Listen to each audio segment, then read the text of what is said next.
வணக்கம் மாணவர்களே, மீண்டும் உங்களை ஷேபா இணைய கல்வி மூலமாக சந்திப்பதில் மிகுந்த மகிழ்ச்சி. இப்போ போன வகுப்பில் பார்த்தோன்னா நம்ம 2வது இயலிருந்து பார்த்துக்கிட்டு இருக்கோம்.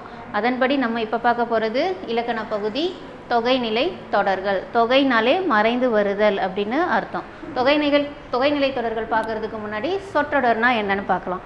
சொற்கள் பல நின்று பொருள் தருவது தான் சொற்றொடர். ஒரு சென்டென்ஸாக ஒரு தொடராக வர்றது தான் சொற்றொடர் அப்படின்னு சொல்கிறாங்க.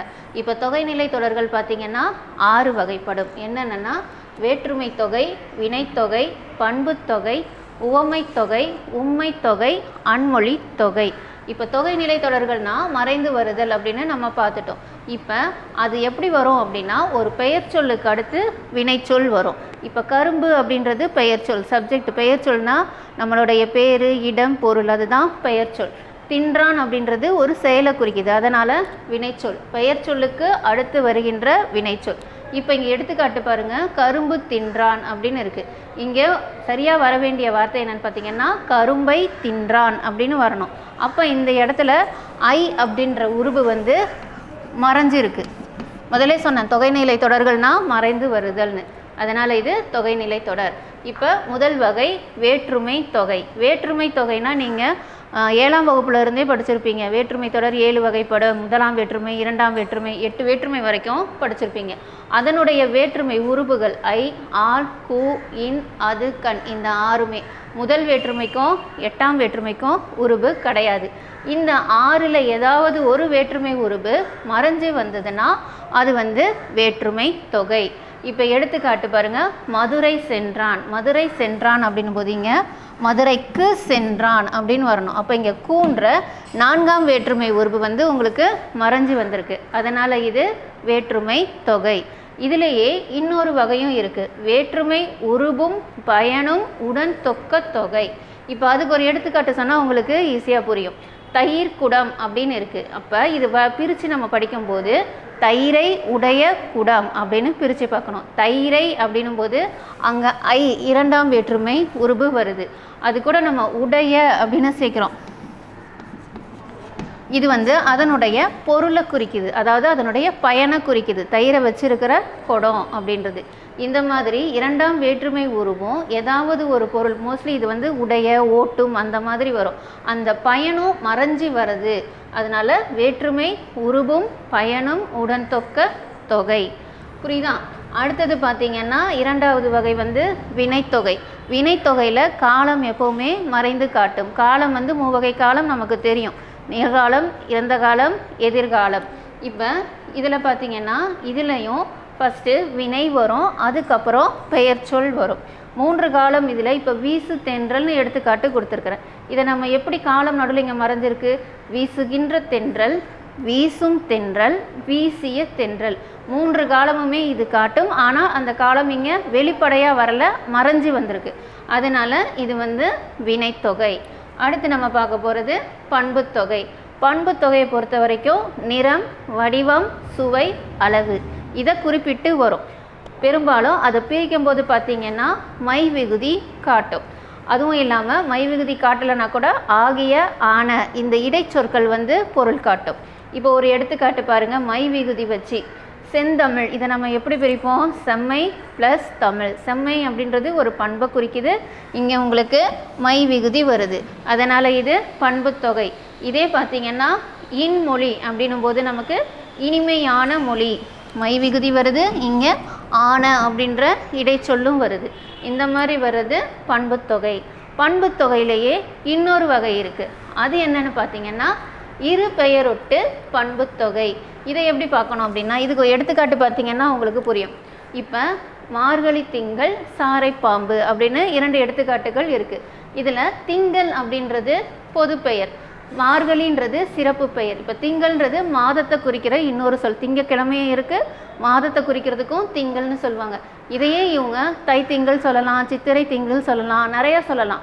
ஆனால் அந்த திங்கள்ன்ற மாதம் அந்த பொது பெயரோடைய கூட ஒரு சிறப்பு பெயர் மார்கழி சேர்த்துருக்காங்க. அதனால் 2 பெயர் இது வர்றதுனால இது இரு பெயரொட்டு பண்பு தொகை. அதே மாதிரி தான் இந்த எடுத்துக்காட்டுலையும் பாம்புன்னு பார்த்திங்கன்னா அது பொது பெயர். பாம்புகள்லேயே பல வகைகள் இருக்குது, பச்சை பாம்பு, நல்ல பாம்பு, சாரை பாம்பு. இங்கே சாரைன்ற சிறப்பு பெயர் இருக்கிறது, அதனால் இது இருபெயரொட்டு பண்புத்தொகை. அடுத்து நம்ம பார்க்க போகிற வகை வந்து உவமை தொகை. உவமை தொகைனா உவம உருபு மறைந்து வருவது. உவமை தொகையையும் உவமை அணியையும் ஒன்று சேர்த்து குழப்பிக்கக்கூடாது. உவமை அணினா உவம உருபு வெளிப்படையாக வரும். உவமை தொகை நான் முதல்ல சொன்ன தொகைனாலே மறைஞ்சி வர்றது தான் தொகை அப்படின்னு. இப்போ பாருங்கள், மலர்கை, மலர் போன்ற கை அப்படின்னு வரணும். இதில் வந்து அந்த போன்ற அப்படின்ற உவம உருபு மறைஞ்சிருக்கு, அதனால் இது உவமை தொகை. அதுக்கு அடுத்தது நம்ம பார்க்க போகிறது உம்மை தொகை. அப்படின்ற இடைச்சொல் வந்து மறைஞ்சி வரும், அதுதான் உம்மை தொகை. இப்போ எடுத்துக்காட்டு பார்த்தீங்கன்னா அண்ணன் தம்பி, இதை நம்ம பிரித்து எழுதும்போது எழுதுவோம் அண்ணனும் தம்பியும், தாய் தந்தை, தாயும் தந்தையும். அப்போ இந்த இடத்துல உங்களுக்கு அந்த அப்படின்ற இடைச்சொல் மறைஞ்சி வருது. இந்த மாதிரி வந்ததுன்னா அதை வந்து உம்மை தொகை. உங்களுக்கு தேர்வில் ஒரு சென்டென்ஸ் கொடுத்துருவாங்க, அது என்னன்னு நீங்கள் கண்டுபிடிச்சி எழுதணும். அப்போ நீங்கள் தெளிவாக புரிஞ்சுக்கணும், அங்கே வேற்றுமை உருபு மறைஞ்சிருக்கா, உம்மை தொகை மறைஞ்சிருக்கா, உம்மை இருக்கா, எதுன்னு தெரிஞ்சாதான் உங்களால் அது எழுத முடியும். அடுத்தது பார்த்திங்கன்னா அன்மொழி தொகை. இப்போ நம்ம பார்த்தோம் இல்லையா, வேற்றுமை, வினை, பண்பு, உவமை, உருபு இது இல்லாமல் வேற ஒரு சொல் வருவது. இப்போ குறிப்பாக சொல்கிறது இன்னும் சொல்லப்போனால், இப்போ யாராவது ஒருத்தவங்க போகிறாங்க, அவங்க பேர் நமக்கு தெரியாது அப்படின்னா அவங்களுடைய அடையாளம், உயரமாக ஒருத்தர் போகிறாரு, சோப் சட்டைக்காரர் போகிறாரு, எதனா ஒரு அடையாளம் வச்சு பேசுகிறோம் இல்லையா, அதுதான் அன்மொழி தொகை. இந்த மாதிரி தொகை நிலை தொடர்கள் மொத்தம் 6 வகைப்படும். இதில் எதனா ஒன்று கொடுத்து கூட உங்களை விரிவாக எழுத சொல்லுவாங்க. இப்போ இதில் உங்களுக்கு பார்த்தீங்கன்னா கற்பவை கற்ற பின்னில் 4 வினாக்கள் கேட்டிருக்காங்க.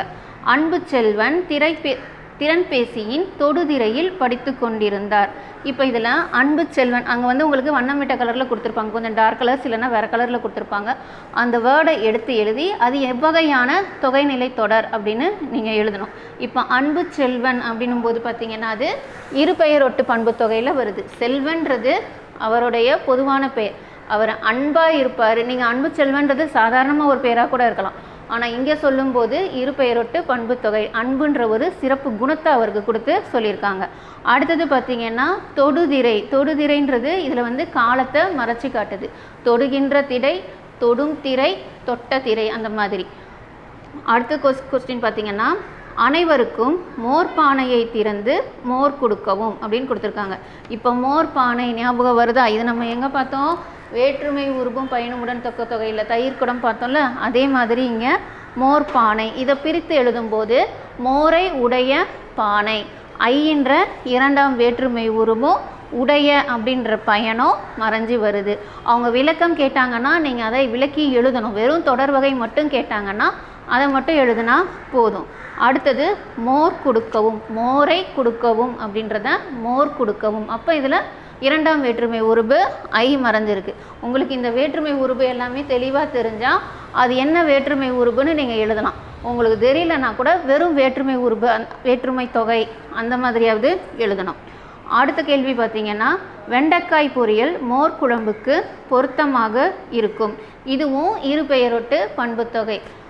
வெண்டைக்காய், காயின்றது பொது பெயர், அவங்க வேறு காய் கூட சொல்லியிருக்கலாம், கத்திரிக்காய், முருங்கைக்காய் கூட சொல்லியிருக்கலாம். வெண்டைக்காய்னு ஒரு குறிப்பிட்ட ஒரு பெயரை கொடுத்துருக்கிறதுனால இது இருபெயரொட்டு பண்புத்தொகை. அடுத்தது மோர் குழம்பு, அதுவும் குழம்புன்றது பொது பெயர், என்ன குழம்பாக வேணாலும் இருக்கலாம். இங்கே மோர்னு சிறப்பித்து கொடுத்துருக்கிறதுனால இது இருபெயரொட்டு பண்புத்தொகை. அடுத்தது தங்க மீன்கள் தண்ணீர் தொட்டியில் விளையாடுகின்றன. இங்கே தங்க மீன்கள் அப்படின்னு தங்கமாகிய மீன்கள், ஏற்கனவே சொன்ன ஆகிய ஆன அப்படின்ற இடைச்சொல் வந்தால் அது என்ன தொகை? பண்பு தொகை. அப்போ தங்க மீன்கள் போட்டு பண்பு தொகை. தண்ணீர் தொட்டியில் விளையாடுகின்றன, இதுவும் இந்த தயிர் குடம் மாதிரி தான். தண்ணீர் தொட்டின் போது தண்ணீரை உடைய தொட்டி, 2ஆம் வேற்றுமை உருபும் பயனும் உடன் தொக்க தொகை. கற்பவை கற்றபின் இது நீங்கள் ஒரு தடவை எழுதி பார்த்தீங்கன்னா நார்மலாக நம்ம சாதாரணமாக சொல்கிற தொடர்கள்லையே இந்த மாதிரி இதெல்லாம் அமைஞ்சிருக்கு. நீங்கள் பார்த்தீங்கன்னா உங்களுக்கு அது தெளிவாக புரியும். இப்போ நம்ம அடுத்து பார்க்க போகிறது விரிவானம். விரிவானம்ல நம்ம கொடுத்துருக்கிற தலைப்பு புயலிலே ஒரு தோணி. இதை எழுதியிருக்கிறவர் யாருன்னா பா. சிங்காரம். புலம்பெயர்ந்த தமிழர்கள் பற்றிய புதினம் இது. புலம்பெயர்ந்த தமிழர்கள் அப்படின்னா இங்கே தமிழ்நாட்டில் இருந்து அவங்களுடைய வாழ்க்கை ஆதாரத்துக்காக வேற ஒரு இடத்துக்கு போய் பிழைக்கிறது. அதுதான் புலம்பெயர்தல் அப்படின்னு சொல்லுவாங்க. நம்ம ஆசிரியரும் ஒரு காலத்தில் அந்த மாதிரி இங்கே தமிழ்நாட்டிலேருந்து இந்தோனேஷியாவுக்கு போனாராம். அங்கே அப்போ வந்து தென்கிழக்காசிய போர் நடந்துகிட்டு இருந்துச்சு அப்படின்னு சொல்கிறாங்க. இவர் வந்து இந்த ஒரு கப்பலில் ஒரு புயல் தாக்கும்போது ஏற்பட்ட சம்பவங்களை வச்சு இந்த கதையை எழுதியிருக்காரு. இவருடைய சொந்த அனுபவங்களையும் கற்பனையையும் சேர்த்து தான் இந்த கதையை எழுதியிருக்காரு. அங்கே இந்தோனேஷியாவில் இருந்துட்டு அப்புறம் திரும்ப இந்தியா வந்த பிறகு தினத்தந்தி நாளிதழில் பணியாற்றினாராம். அந்த காலத்திலேயே இவர் பார்த்திங்கன்னா அவருடைய சேமிப்பு 7.5 லட்சம் ரூபாய் மாணவர்களுடைய கல்வி தொகைக்காக நிதிக்காக கொடுத்தாராம். அப்படிப்பட்ட சிறப்பு வாய்ந்தவர் தான் பா. சிங்காரம். இப்போ அவர் எழுதின கதையை பற்றி பார்ப்போம். புயலிலே ஒரு தோணி. தோணினா என்ன? தோணினா ஒரு கப்பல். இப்போ கப்பல் போய்கிட்டே இருக்கும்போது ஏறி நிறையா பயணிகள் எல்லாம் போனாங்களாம். அந்த கடற்பயணத்தில் போகும்போது அங்கே பாண்டியன் அப்படின்றவரும் இருந்தாங்களாம். அப்போ அந்த கடற்பயணத்தில் அவங்க போய்கிட்டு இருக்கும்போது வானம் நல்லா வெயில் கொளுத்திக்கிட்டு இருந்த வானம் திடீர்னு என்ன பார்த்தீங்கன்னா இருட்டிக்கிட்டு அப்படியே மேகம்லாம் திரண்டு வந்து ஒட்டு மொத்தமாக நின்றுச்சான். அந்த இடமே அப்படி ஒரு புழுக்கமாக இருந்துச்சான். எங்கே பார்த்தாலுமே ஒரே இறுக்கம், காற்று இல்லாமல் அந்த கடல் அலைகள்லாம் பார்த்திங்கன்னா எண்ணெய் பூசின மாதிரி ஒரு மாதிரி முழுன்னு இருந்துச்சான். அப்போ என்ன பண்ணாராம், அந்த கப்பித்தான் வந்து மேலே அந்த கப்பலுடைய மேற்பகுதிக்கு வந்தாராம். கப்பித்தான்னா தலைமை மாலுமி, கேப்டனை தான் வந்து கப்பித்தான் அப்படின்னு சொல்லுவாங்க. அவர் என்ன பண்ணாராம், மேலே வந்து மற்ற மாலுமிகளோட சேர்ந்து விவாதம் பண்ணாராம். என்ன திடீர்னு வானம் இப்படி மாறுது, நிலைமை இப்படி ஆகுது, புயல் வர்ற மாதிரி இருக்குது, நம்ம என்ன செய்யலாம் அப்படின்னு எல்லாரும் சேர்ந்து கூடி அவங்க பேசிகிட்டு இருக்கும்போதே வானம் திடீர்னு இருட்ட தொடங்கிய வானம் வந்து பெரிய மழையாக பெய்ய ஆரம்பித்தான். அங்கே இருந்த மாலுமிகள்லாம் என்ன பண்ணாங்களாம், அவங்க தயாராக உள்ள சேஃப்டிக்கு வச்சுருந்த அந்த பாய்மர கப்பல்கள் எல்லாத்தையுமே சரியாக எடுத்து வச்சுக்கிட்டாங்களாம்.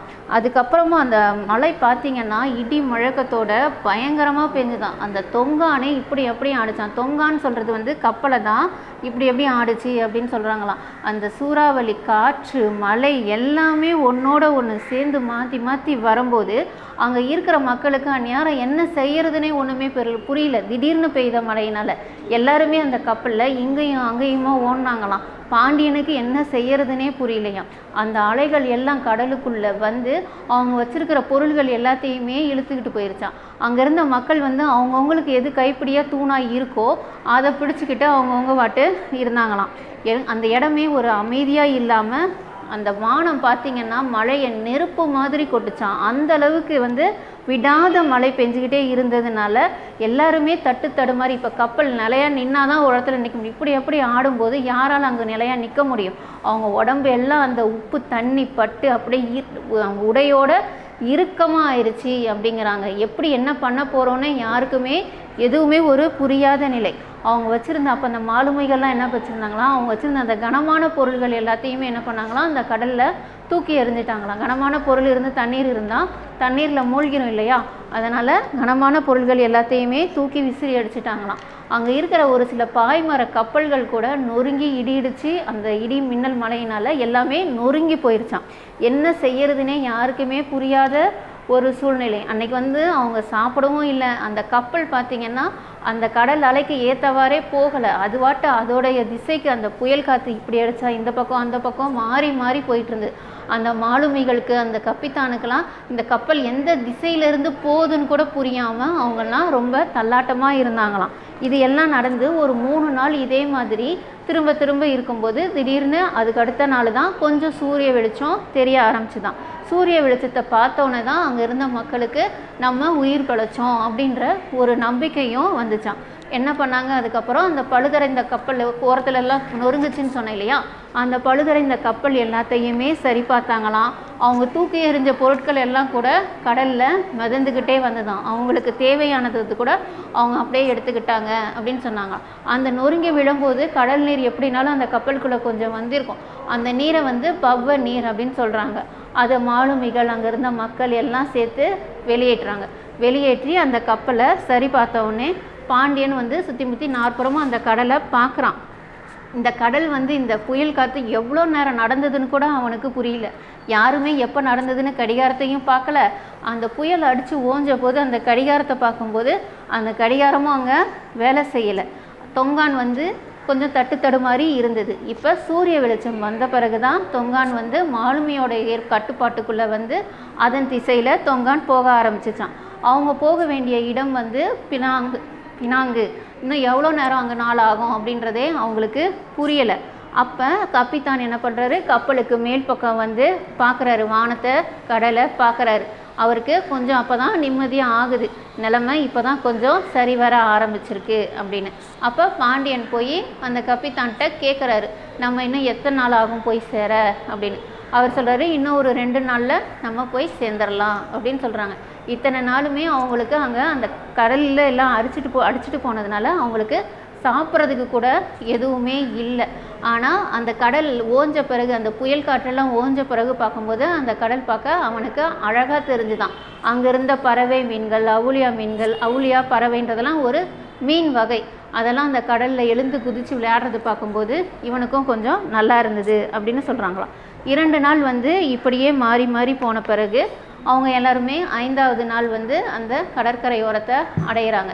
இவங்கள மாதிரியே அந்த கப்பலில் வந்து கடலில் மாட்டிட்டு நிறையா பேர் அல்லாடி இருப்பாங்கல்ல, அவங்க எல்லாருமே அந்த கடற்கரையோரம் அப்போ தான் வந்து சேர்ந்தாங்களாம்.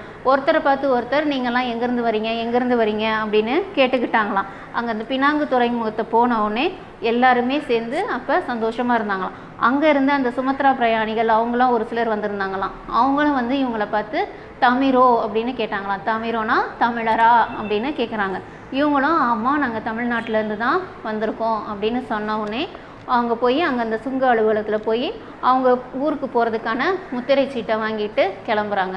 இந்த கதை பகுதியில் உங்களுக்கு சொல்ல வர்றது என்னென்னா, முக்கியமாக இந்த கதை பகுதியை நான் உங்களுக்கு வாட்ஸ்அப்பில் புக்கிலேருந்து அனுப்பிச்சி விடுவோம். அதை வாசிக்கும் போது தெரியும் அந்த இயற்கை சீற்றம் வந்து எப்படி ருத்ர தாண்டவம் ஆடுச்சு அப்படிங்கிறத கவிஞர் அழகாக நிறையா வருணனை காட்சிகளோடு உங்களுக்கு சொல்லியிருக்காரு. அதுவும் இல்லாமல் இந்த பாடப்பகுதியில் உங்களுக்கு புயலை பற்றி ஒரு சில தகவல்களை சொல்லியிருக்காங்க. புயலுக்கு ஏன் பேர் வைக்கிறாங்க அப்படின்னா, புயல் வந்து பாதிப்பு குறைவு நடவடிக்கை இருக்கிறது, அந்த பேரிடர் மேலாண்மை குழுக்கு அவங்களுக்கு பயன் தரணும் அப்படின்றதுக்காக தான் இந்த புயல் இந்த வருடம் வந்தது அப்படின்னு தெரியணுன்றதுக்காகவும் புயலுக்கு பேர் வைக்கிறாங்க. வட இந்திய பெருங்கடலில் உருவாகும் புயல்களுக்கு பேர் வைக்கிற இந்த முறை வந்து 2000 ஆண்டுலேருந்து தொடங்கிருச்சு அப்படின்னு சொல்கிறாங்க. இப்போ கஜா புயல்னு வந்தது இல்லையா, அந்த பேர் வந்து கஜான்ற புயல் வந்து இலங்கை வைத்தது.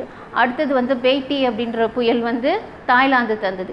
இந்த மாதிரி கடல் சீற்றங்களுக்கு புயல்களுக்கு பேர் வைக்கும் நாடுகள் எது எதுன்னு பார்த்தீங்கன்னா, வங்கதேசம், இந்தியா, மாலத்தீவுகள், மியான்மர், ஓமன், பாகிஸ்தான், இலங்கை, தாய்லாந்து.